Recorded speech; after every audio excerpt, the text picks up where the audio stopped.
Welcome to my corner of the garage. There will be no woodworking project today. We will be, however, doing a shop upgrade. This is my DeWalt DW734. Maybe you have one and that's why you're watching this video, or maybe you followed some of my other videos in the past. But we're going to give this guy some TLC. It's been a while since I've done maintenance and deep cleaning on it. Now, if you've joined me in some of my previous videos, let's talk about this joiner behind me. You can go watch the video that I'll link in this video description or here on the screen if you want to go see it. But a couple months ago, I restored and brought back to life and upgraded this joiner here. And I really was wanting a helical cutter head for my joiner. So I did some research and I actually found findbuytool, and their helical cutter heads came in at a much lower price point than some of the better known name brands. I was a little skeptical at first, but I just want to say how pleased I have been with this cutter head on this joiner. I reached out to the company and said, hey, I really like your product. I would be interested in upgrading my DeWalt planer.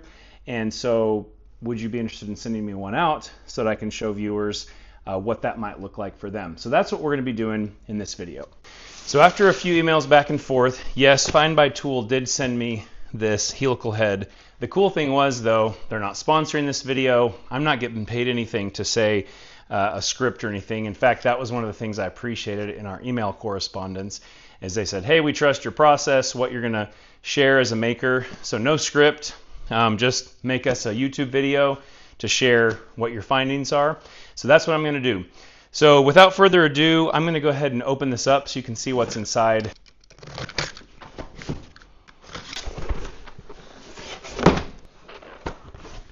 I've always been super pleased with their packaging. Everything is well cared for in its packaging. It comes with these super nice compartments for everything. Here are the little sleeves that contain each of the knives. I believe there's 10 in each one in this top layer here.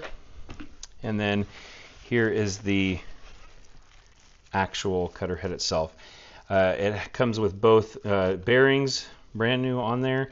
It takes quite a bit of time to put each of these 60 knives on here. We're going to do that later in the process. We need those off to do the installation, but that's pretty much it. There are no instructions that come with this, but there's everything in its packaging. It even comes with a couple of tools for installing each of the knives. So that's pretty much it there.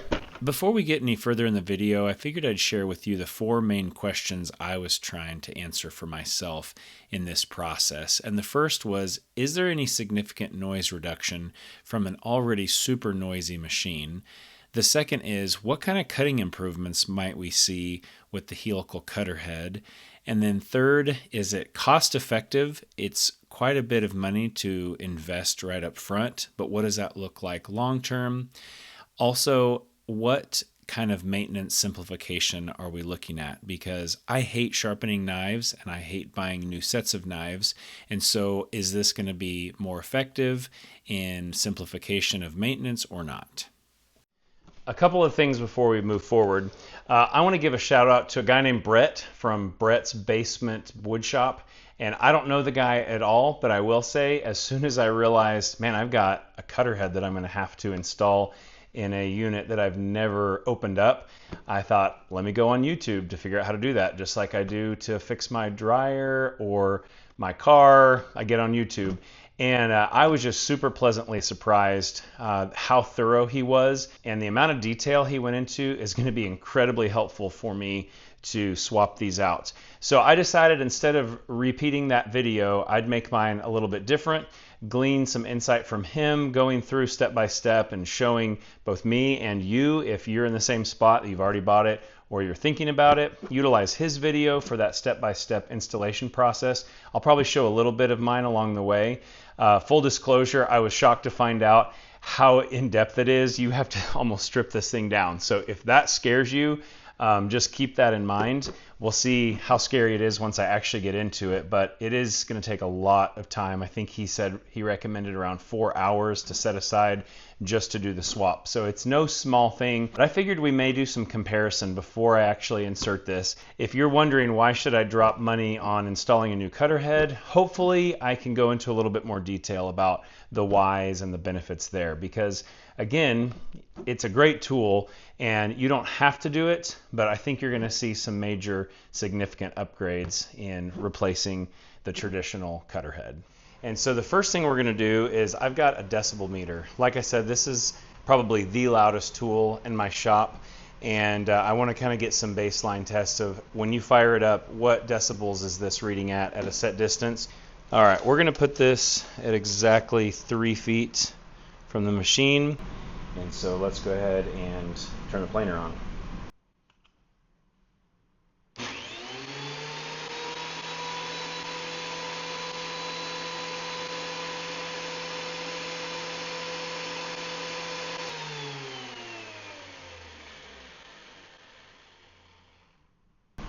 All right, so that peaked right at about 97.5.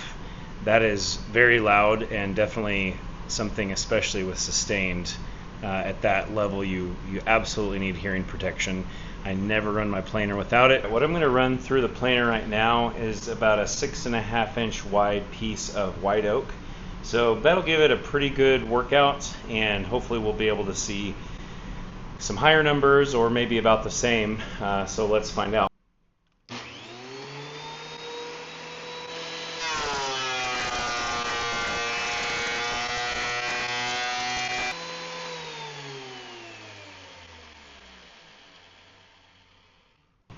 Well, that was significantly louder. We peaked at about 112 plus dB, which is insanely loud. You'll notice I forgot to turn my dust collector on, but hey, we can say that that didn't contribute at all to the decibel level. At the end of the video, I will show a side-by-side comparison of the two cutter head decibel levels, both not under load and under load. All right, here are our test pieces that we're going to run here in just a second. But before we talk about these different species and things, I wanted to point out that I did go ahead and put sharpened knives on the cutter head because I thought that would be pretty unfair to use my current dull knives in comparison to a brand new helical head. And so I did put sharpened knives on there. And honestly, this planer does a great job as is. So it's a fantastic planer. The only time I've ever noticed any kind of snipe or tear out and things is when I have more figured wood. And so that's what we're going to be putting to the test. It's got a knot here, it's got some definite figure here, and there's no straight grain almost on this piece. That is what we'll be able to tell if there's a difference between the straight knives and the helical heads.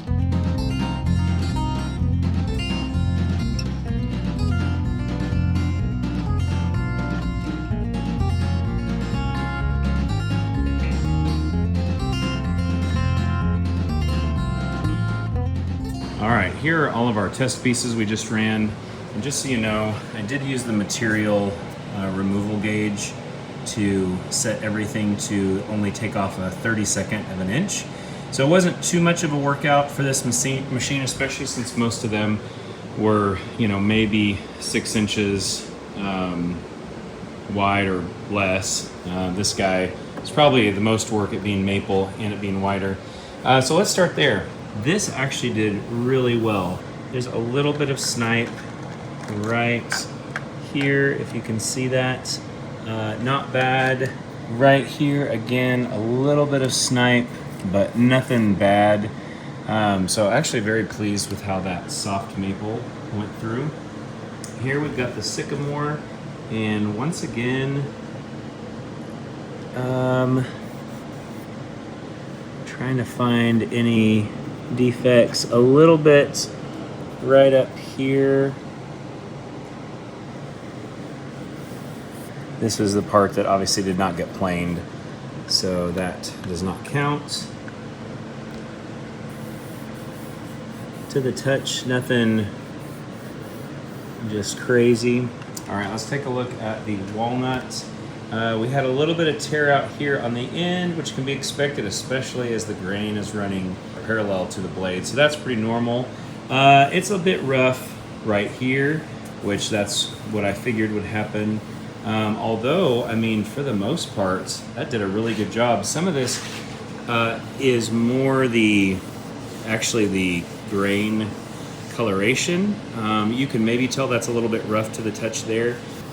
Over by this knot, it really didn't tear out as much as I thought it would. I thought it'd grab this and tear a whole lot more out. But really overall, again, for a super figured piece, that did a good job. All right, onto the white oak.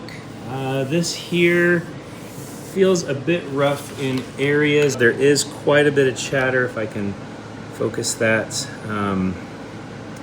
Quite a bit of chatter right here around that knot. Again, to be expected. Quite a bit right here around that knot. Quite a bit right here. So these will be interesting sections to see. A little bit of tear out on this knot. So this gave it a good workout. Was a little bit harder on the machine to run. This pecan, we definitely had, like, it took a chunk right here. So it grabbed a piece and really ripped that pretty far down. Had definitely some chatter around this knot here, this section, quite a bit here. But this does kind of put this to the test, so hopefully that will give us a good baseline to know how much more, if any, does the helical cutter head improve these cuts on more figured wood with some voids and knots and defects. Well, hopefully I've run all the tests that I need to do on this to compare the straight knives to the upgrade, because I'm about to dig into this thing. So wish me luck. I'm going to probably start this now. It's 9:30 at night, so I might work on it for half an hour or so, and then this weekend is coming up, so I'll probably dive into the majority of it then when I'm caffeinated and can have a longer stretch to work on it.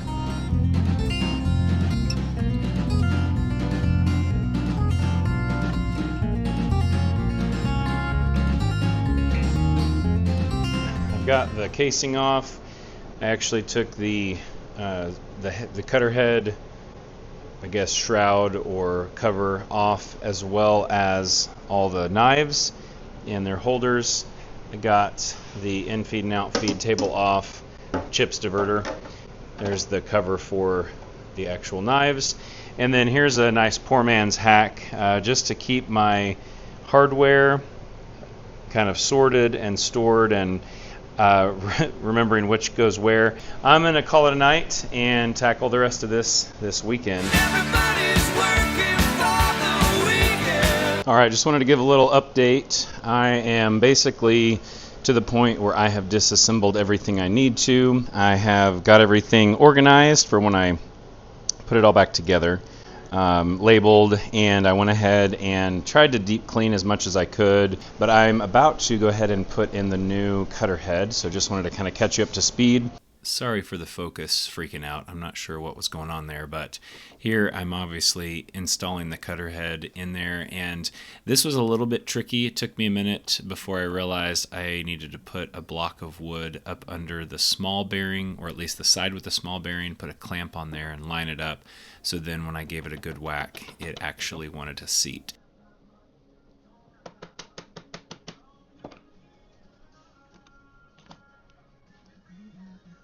So now I've got the sprockets, the chains, the belt all reinstalled, and so now I can start the fun process of putting in each one of these carbide cutting knives. And you can see the markings on here with the numbers, so you know which direction to put it in, and then that way when you go to rotate, you can do them all the same position.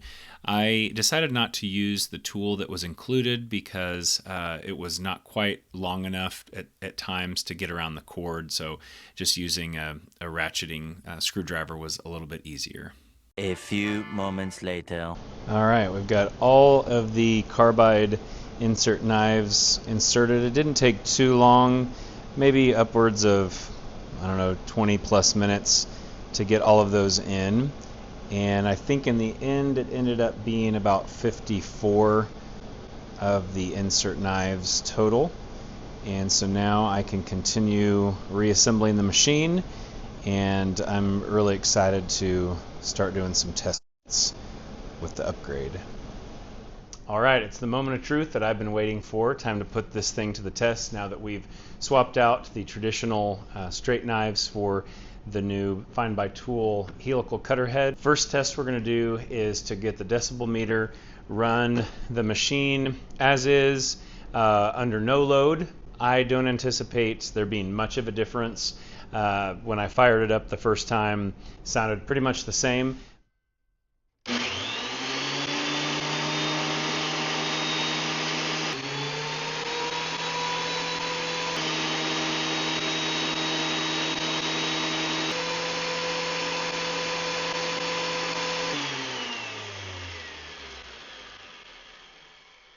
I hope it comes through on the recording, but the audio sound is definitely different. As you could see after analyzing those side by side, the decibel level was pretty much identical. Now the only difference I really found was the new one was a lower pitch as opposed to the old one, and I'm sure it has to do with balance and weight and aerodynamics, but pretty much no change there as far as overall volume. Our next test will be what's the decibel difference between the same board. It's about a 6.5 inch piece of white oak. That'll be the interesting difference, if there is any, of the volume of it under load and versus the old cutter head.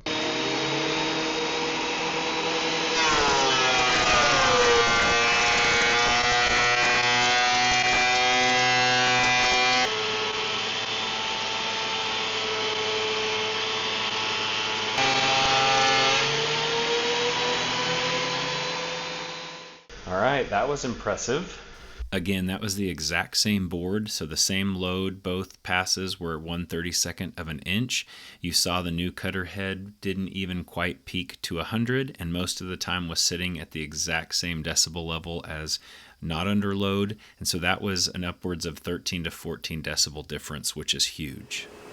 Once again, we will take 1/32 of an inch off of each one of those pieces of highly figured wood of various species, and I'm excited to show you the results.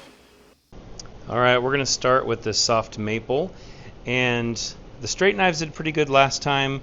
We had a little bit of snipe around each of these knots, and again there is just the slightest bit of roughness right there and slightly to the touch here, but that is just super insignificant. You can maybe tell a little bit here with, I'd say, a pass of 180, probably higher than that.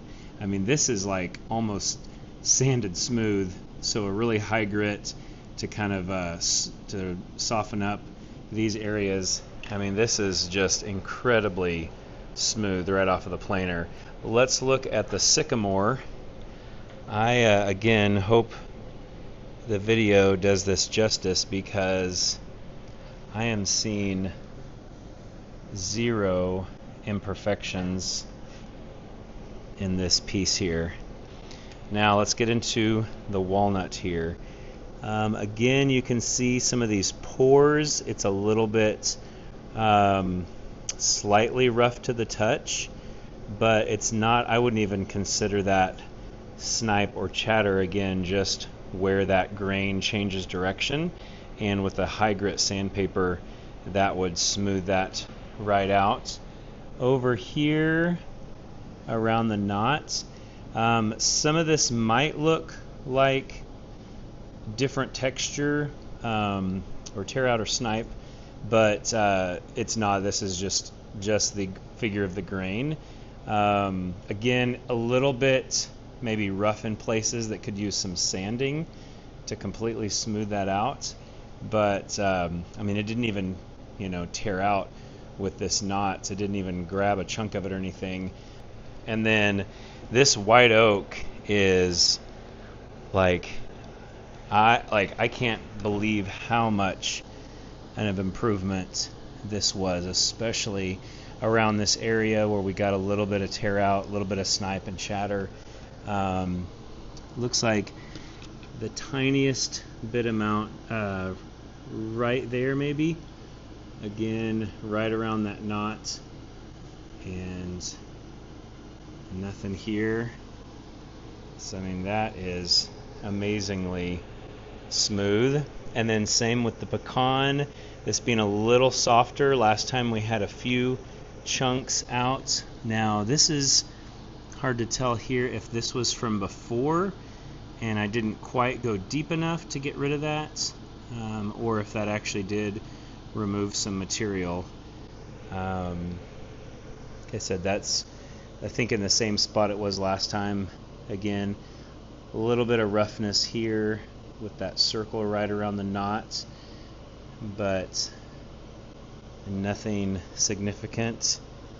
A little bit of snipe right here, but I can definitely tell improvement. And even those going through the machine, that was just the sound of it. The strain on the planer was different. Like it just didn't feel like it was under as much of a load. And again, I took the exact amount, same amount off, 1/32 on each of these passes. So I'd say from a finish quality, that was a definite improvement of at least 50%, if not more. So very pleased with how that actually handled each of these different species and their, major figures and knots and things. I want to talk a little bit about cost effectiveness and differences, and this is really speculative because every woodworker's time and amount of life they're putting on the blades is going to be different. And so I'm just going to kind of speak from my experience.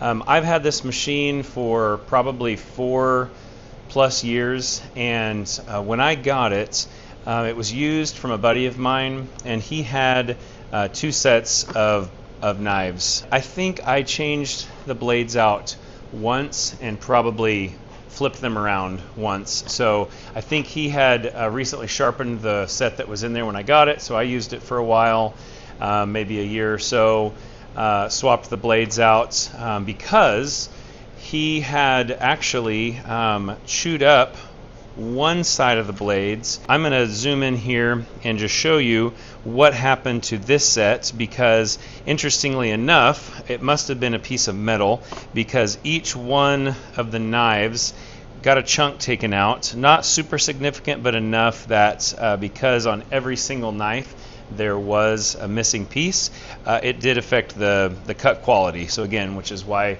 I didn't use the reverse side of this original set of sharpened knives. I swapped out for the other set, used each side for a year or so. Right now, as of summer of 2025 when I'm making this video, I looked it up, a set of 3 of these knives from DeWalt, there's off-brand ones, but the DeWalt set is $65 for a set of 3, which again, those are double-sided. The neat thing about these carbide insert knives is because this happened in one spot of the board that was passed through, this would only have affected 2 or 3, 4 max of the insert knives. And the cool thing is findbuytool includes 6 extra knives, knife inserts with the cutter head. So if that would have happened, for one, I could have rotated each of those if it actually would have chipped the carbide insert.